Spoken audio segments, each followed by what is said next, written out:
ఏడాదిలో కొత్త ఏడాదిలో మొదటి ఉచిత గ్యాస్ సిలిండర్ పంపిణీకి సంబంధించి అంటే మనకి 2025-26 ఆర్థిక సంవత్సరంలో ఏప్రిల్ 1వ తారీఖు నుంచి స్టార్ట్ అయ్యే కొత్త ఏడాదిలో సో మనం చూసుకున్నట్లయితే మొదటి ఉచిత గ్యాస్ సిలిండర్కి సంబంధించి ముహూర్తం అయితే ఖరారైంది.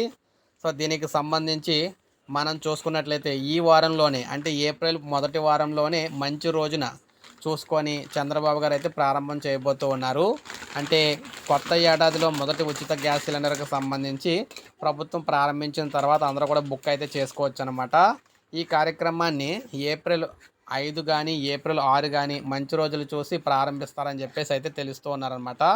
ఇలా ఎందుకు మనం చెప్పడం జరిగిందంటే 3వ తారీఖున క్యాబినెట్ మీటింగ్ అయితే జరుగుతుంది. క్యాబినెట్ మీటింగ్ 3వ తారీఖున జరిగిన తర్వాత దానికి 5ని కానీ 6ని కానీ చంద్రబాబు గారు అయితే ప్రారంభించబోతూ ఉన్నారు.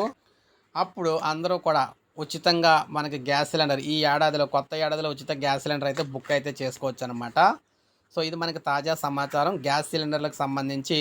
సో ఓవరాల్గా చూసుకుంటే మొత్తంగా చూసుకుంటే రెండో ఉచిత గ్యాస్ సిలిండర్ అయితే అవుతుంది. కానీ ఈ ఆర్థిక సంవత్సరంలో ఎందుకంటే ప్రతి సంవత్సరంలో 3 ఉచిత గ్యాస్ సిలిండర్లు అయితే ఇస్తామని చెప్పారు కదా, అందులో భాగంగా ఈ ఏడాది మనకి ఏప్రిల్ 1 నుంచి కొత్త ఆర్థిక సంవత్సరం అయితే స్టార్ట్ అయింది. ఈ నేపథ్యంలో మొదటి సిలిండర్ అనేది మనకి ఏప్రిల్ 5 కానీ 6 కానీ చంద్రబాబు గారు అయితే ప్రారంభించబోతున్నారు. అక్కడి నుంచి అయితే లబ్ధిదారులు అయితే బుక్ చేసుకోవాలన్నమాట. అక్కడి నుంచి మనకి 4 నెలల వరకు కూడా ఈ ఏడాదిలో మొదటి ఉచిత గ్యాస్ సిలిండర్ అయితే పంపిణీ చేయడం అయితే జరుగుతుంది. సో ఇది మనకు తాజా సమాచారం అన్నమాట ఉచిత గ్యాస్ సిలిండర్కి సంబంధించి. ఇలాగే ఈ పథకానికి సంబంధించి ఏ చిన్న అప్డేట్ వచ్చినా మీకు అందరికంటే ముందు మన ఛానల్ ద్వారా వీడియోస్ అందిస్తుంటాను. ఒక లైక్ చేయండి, సబ్స్క్రైబ్ చేసుకోవద్దు, మన ఛానల్ సబ్స్క్రైబ్ చేసుకోండి.